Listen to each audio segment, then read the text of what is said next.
వైసీపీకి రాజీనామా చేశారు మంత్రి గుమ్మనూరు జయరాం. సీఎం జగన్ విగ్రహంలా మారిపోయారంటూ ఘాటు విమర్శలు చేశారు ఆయన. 12 ఏళ్లు పార్టీ జెండా మోసారని, తన నియోజకవర్గానికి దూరం చేసేలా జగన్ తీసుకున్న నిర్ణయాన్ని వ్యతిరేకించినట్లు చెప్పారు. వైసీపీలో పరిస్థితులపై ఘాటు విమర్శలు చేశారు. దాదాపుగా 12 సంవత్సరాల క్రితం నుంచి వైఎస్ఆర్ కాంగ్రెస్ పార్టీ జెండా మోస్తూ నా కష్టానికి ఫలితంగా ఎమ్మెల్యే పదవి, అదేవిధంగా 2 సార్లు ఎమ్మెల్యే పదవితో పాటు మంత్రి పదవిగా నేను కొనసాగిస్తూ ఈరోజు కొన్ని కారణాల వల్ల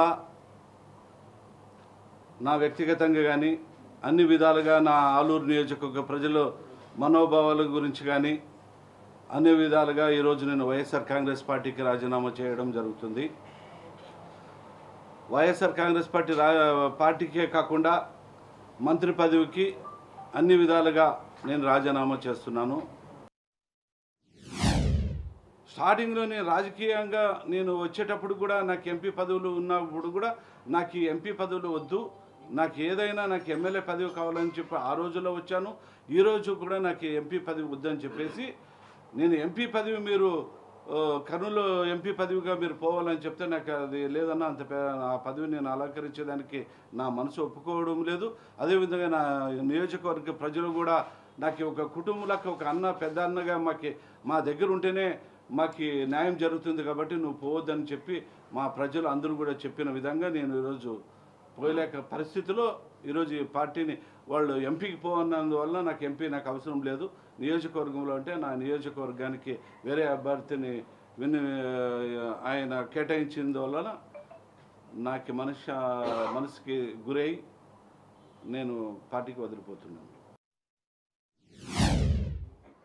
ఆ రోజుల్లో నేను 2019 ఎన్నికల నేను మంత్రి పదవి అయిన తర్వాత 2022 వరకు కూడా నేను ఆయన్ని అలాగే చూశాను.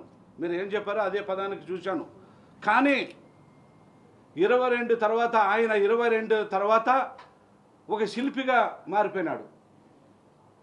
శిల్పి అంటే మీకు తెలుస్తుందా? ఇప్పుడు గుడిలో దేవాలయాల్లోన ఒక విగ్రహంలాగా మారిపోయినాడు, శిల్పంగా మారిపోయినాడు. ఆ శిల్పానికి 22 నుంచి పదాలు రావు. ఆ శిల్పానికి పూజారులు ఉంటారే, పూజారులు 2 పూజారులు ఉన్నారు. 2 పూజారులని మీరు అడుగుతారా? నేనే చెప్పంటావా? 2 పూజారులు, ధనంజయ రెడ్డి అయితేనేమి, సజ్జల రామకృష్ణారెడ్డి అయితేనేమి 2 పూజారులు. ఆ శిల్పికి విగ్రహం వెనక్కిపోయేసి వాయిస్ ఇస్తుంటారు. ఆ వాయిస్లో ఏమొస్తుందో అది ఆ శిల్ప నుంచి బ్యాక్ సైడ్ నుంచి ఆయనే మాట్లాడే తీరంగా, శిల్పనే మాట్లాడే తీరంగా ఆ 2 ఇస్తారు. వాళ్ళే పూజారులు 2. ఆ పూజారులు ఎలా అంటే వారసత్వంగా ఆ పూజారులకి కొడుకులకి న్యాయం చేస్తారు కానీ భక్తాదులకి న్యాయం చేయరని నేను స్పష్టంగా చెప్పగలను. నేను దాదాపుగా 5 సంవత్సరాలు మంత్రి పదవిగా ఉన్నప్పుడు కూడా నా నియోజకవర్గానికి పోలిస్తే రాయలసీమలోనూ ఒక డోన్ నియోజకవర్గానికి ఒక మంత్రి, ఆలూరు నియోజకవర్గానికి ఒక మంత్రిగా నేను ఒక జిల్లాలో మంత్రులుగా ఉన్నాము.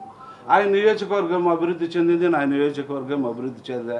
ఈరోజు నేను 3 సార్లు ఎమ్మెల్యేగా పోటీ చేయడం జరుగుతుంది. నా నియోజక ప్రజలు కూడా ఎక్కడున్నా ఎక్కడ అభివృద్ధి జరగలేదనే పదానికి అర్థం ఉంది. అక్కడ డోన్లో అభివృద్ధి జరుగుతుంది కదా, ఆయన మంత్రి నువ్వు మంత్రి అన్నప్పుడు నాకు ఒక బిల్లు కూడా కాకోకుండా నా నియోజకవర్గం అభివృద్ధి చెందలేదు కాబట్టి నాకు అది కూడా నాకు అవమానకరంగా నా నియోజకవర్గం ప్రజలు కూడా భావిస్తున్నారు.